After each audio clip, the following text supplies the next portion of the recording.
មហាព្រឹត្តិការណ៍ប្រដាល់ក៏ក្រើកមហោសចា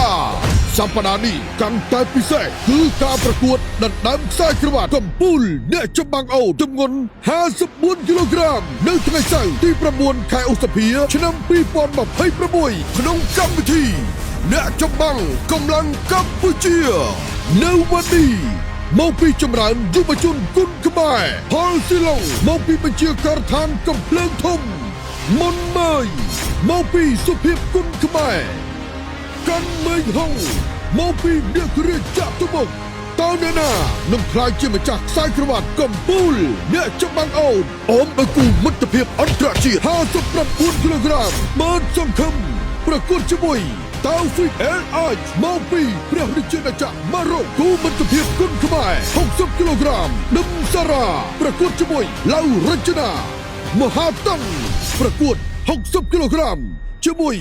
រីគីមាសពិតសូមតាមដានការប្រកួតដ៏អស្ចារ្យមួយនេះលើកញ្ចក់ទូរទស្សន៍បាយ័ននិងទំព័រ Facebook Page ផ្លូវការ Cambodia Energy Drink ចាប់ពីម៉ោង 5:30 នាទីល្ងាចតទៅចូលរួមទស្សនាដោយសេរីនៅស្ទូឌីយោម៉ាស៊ីនត្រជាក់បាយ័នស្ទឹងមានជ័យនាំមកជូនលោកអ្នកដោយភេសជ្ជៈបើកម្លាំងកម្ពុជាថាមពលដ៏ជោគជ័យ